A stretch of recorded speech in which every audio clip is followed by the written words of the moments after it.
Yo, what's going on? You like my video last night? That was truth. That was just exactly the way I felt.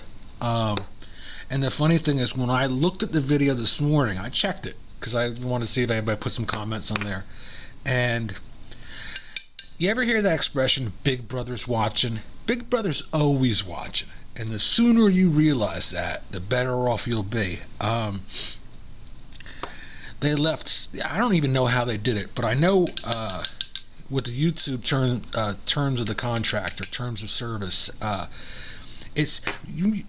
I'm not a conspiracy theory nut. I'm totally against that kind of crap. But with the Patriot Act and the software that was introduced to the phone companies and the your internet providers, emails. Emails never go away. They will come back to haunt you. If you do something wrong or email someone or text someone, it will come back to haunt you. I always say if you're going to talk some treason with people, you do it face to face. You don't write emails or tweet or talk on the phone. You never talk on the phone, especially a cell phone, even a burner. You never, whenever you're up to deviant activity, never ever use the phone, internet. Just do it person to person. And you know, that's the only advice I'm going to give you a couple examples. That movie V. Remember that movie where they were talking about the High Chandler, Adam Sandler, whatever the hell his name was. The little van was driving around, and they were saying that people's phone conversations mention him in a positive manner and some in a negative manner. That's completely true. It's not that someone's actually driving around a van listening to what you say on the phone. There's software involved in when certain words that you say, there's certain words you never ever want to say on the telephone or on the computer or post videos. And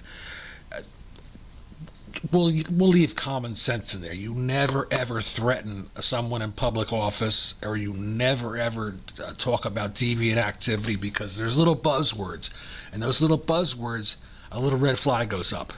Next thing you know, someone's investigating you. I can give you another example of this, and this is just my own. I gotta tell you, man, when I was younger, when I was a youngster, I'm not that young. When I was like 25 or something, I used to work in a bar as a bouncer. And I tell you, by the time we would get home at 3, 4 o'clock in the morning, I was flying higher than a kite. And one of my worst bad habits I got into was crank phone calls. Oh my God, I got into crank phone calls like you can't believe. I'd call up ex-girlfriends at 4 o'clock in the morning. I'd call old neighbors. Well, there was this one night. I was especially wasted, and looking back on it now, it's funny as hell. Oh, what I did say when I was talking about the Wicked Witch of the West in my video, they cut out a little bit more of the profanity that I had in there. I don't really know how they did it, because it sounded exactly like the video that I put up, but it was missing a lot of F-bombs, and I know I laid some F-bombs down. So that's just the way I feel about her. I can't stand that bitch.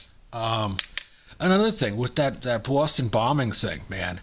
I was watching the news when it first came out, and this is the left wing mumbo jumbo.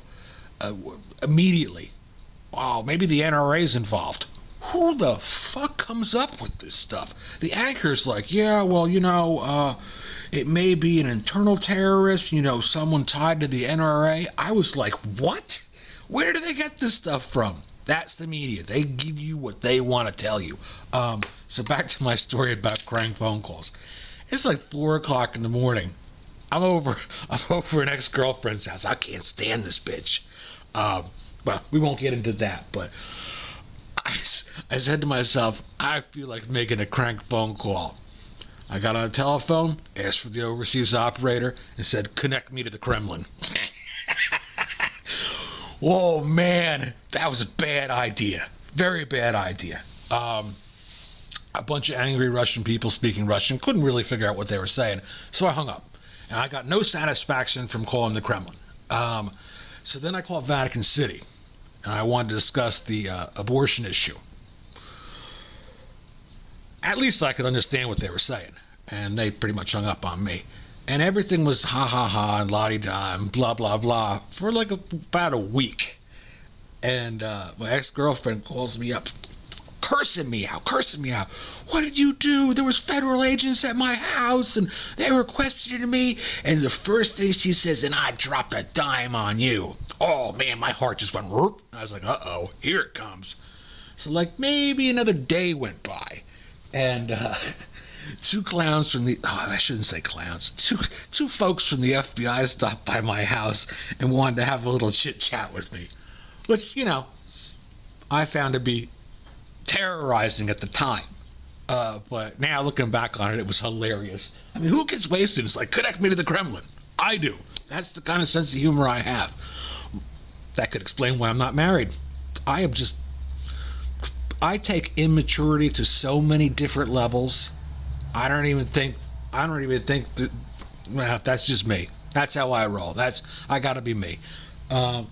But I just thought it was funny, and if I could ever give you any advice, some of the advices that I'll give you is really stupid, but don't ever, ever talk about things on the phone.